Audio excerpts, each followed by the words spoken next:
Olá pessoal, tudo bem? Já faz um bom tempo, né, que eu não faço nenhum vídeo aqui para o canal, faz mais de um ano. Eu pensei em fazer esse vídeo, pensando na nossa situação atual, tudo que está acontecendo, né?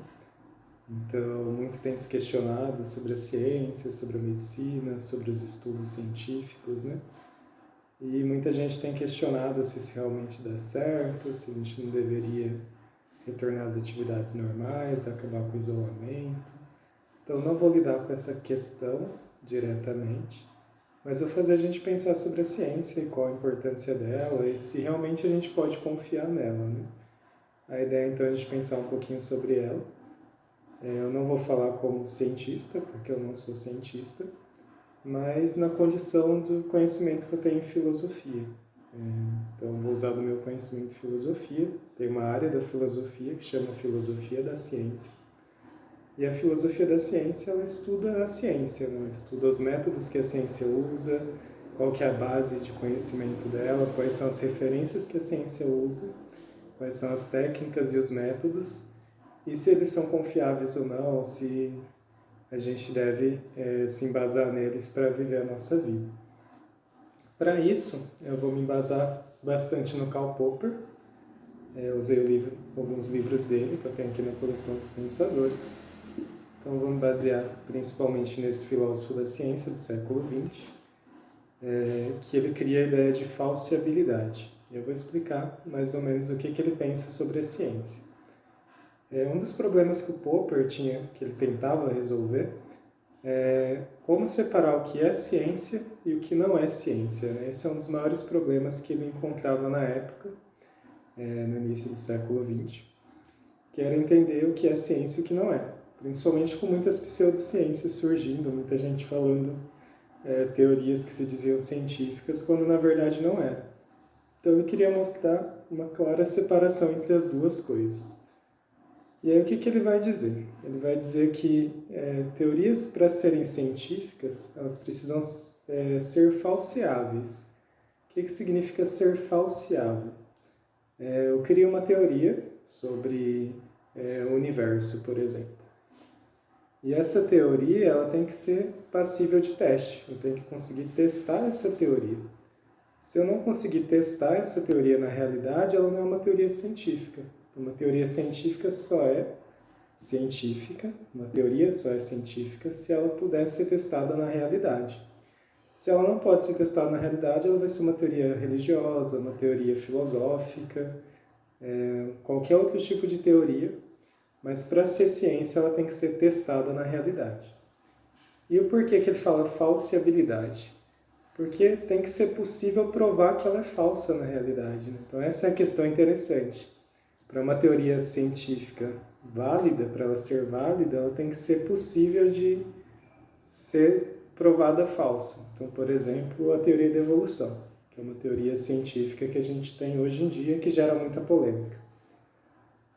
Para você dizer que a teoria da evolução é falsa, você precisa fazer testes que comprovem que a teoria não se encaixa na realidade.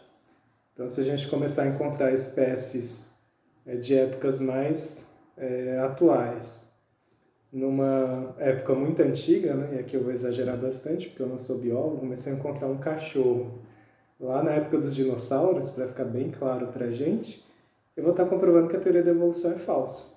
Então, se eu achar fósseis de cachorro na época dos dinossauros, lá no período arqueológico, nas rochas, eu estou dizendo que a teoria da evolução é falsa porque o cachorro evoluiu dos lobos, uma sequência muito longa e tal. Então, a teoria se quebraria.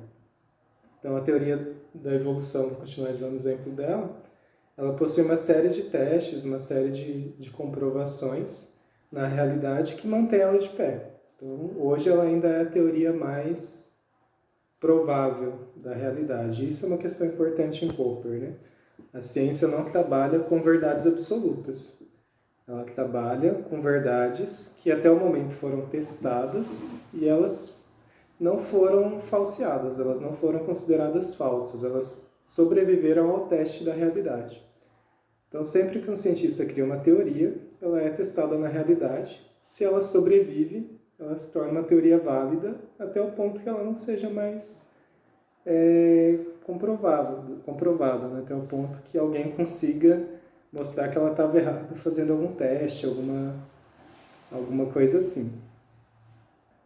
Então, isso é basicamente o que Popper pensa da ciência. A ciência ela tem que ser passível de teste. Então, quando a gente fala, por exemplo, em criacionismo, né, que é uma teoria religiosa, né, de que o universo foi criado por um ser superior, ela não pode ser uma teoria científica porque eu não consigo provar, não consigo testar a existência de Deus, né? E aqui a gente está dizendo que a ciência é ateísta, por exemplo, que a ciência não acredita em Deus. É simplesmente que a ideia de Deus não faz parte da ciência. A ciência trabalha com o que é observável, o que é testável. E uma teoria que diz que Deus criou o mundo não pode ser testado. Não tem como eu testar isso, né? Não tem como eu acessar Deus experimentalmente e muito menos acessar o modo como Ele criou. E além disso, né, os indícios fósseis do DNA mostram que houve uma evolução. Ela não diz sobre a origem da vida, né? A origem da vida é um outro problema, mas ela mostra que as espécies foram evoluindo ao longo do tempo. Então, observando a realidade, fazendo testes, a teoria que sobrevive é a teoria da evolução. A questão de uma criação de um Deus superior estaria além da ciência. A ciência não pode testar essa teoria, então não é uma teoria científica. Não quer dizer que ela é verdadeira ou falsa, é isso que as pessoas confundem muito. A ciência trabalha com teorias que podem ser testadas e isso é o que basta. O que está além disso não pode ser científico. Não quer dizer que é mentira. Uma teoria filosófica sobre a ética, por exemplo, sobre a política, muitas delas são teorias muito abstratas, que não podem ser testadas na prática e comprovado todos os princípios dela. E nem por isso ela não é verdadeira ou ela não faz sentido. Então, é um ponto importante para a gente destacar. A ciência ela não é a única área de conhecimento, mas quando a gente fala de questão da realidade, de coisas que podem ser testadas, ela tem uma importância muito grande, porque ela está sempre testando as teorias e está sempre verificando se elas estão funcionando na realidade ou não. Então, quando a gente questiona se a ciência é confiável, na minha visão, é uma das áreas mais confiáveis justamente por isso, porque ela está o tempo todo testando as suas teorias. Então, ela está sempre disposta a mudar. Isso é uma coisa muito interessante na ciência, né? Se alguém chega e demonstra que tal teoria está errada, porque ela fez um teste, comprovou que não está funcionando, mostrou que tem uma falha na teoria, essa teoria não sobrevive, ela cai. E aí você tem que criar outras teorias, criar outras formas de falar sobre aquele assunto. Então, para responder a pergunta, né, se nós podemos confiar na ciência, podemos sim, podemos confiar, porque ela trabalha com essa questão do teste na realidade. Então, todas as teorias dela têm que ser testadas na realidade, tem que sobreviver esse teste. Ela tem que aguentar o tranco ali, né? Aguentar o teste da realidade. Enquanto outros tipos de teorias, não. Então, existem várias teorias por aí sobre, por exemplo, o vírus, que elas não são científicas, né? Então, não teve teste, não teve estudos estatísticos e populacionais de como o vírus se comporta. Então, são teorias que não dá para a gente confiar, né? Porque elas são baseadas em opiniões, baseadas em ideias de pessoas que não são da área. Enquanto cientistas estão lá pesquisando todos os dias, verificando os dados, verificando as estatísticas, estudando o vírus e estudando uma forma de conter. Então, no nosso caso, que a gente está vivendo hoje, né, que a gente percebe que a ciência está muito preocupada em entender como esse vírus funciona e qual o melhor jeito de controlar. E graças a essas pesquisas que a gente sabe a velocidade de contaminação, o tempo que o vírus sobrevive nas superfícies e qual a melhor medida, né, que foi implantado o isolamento social justamente porque a quantidade de pessoas que seriam infectadas seria muito grande.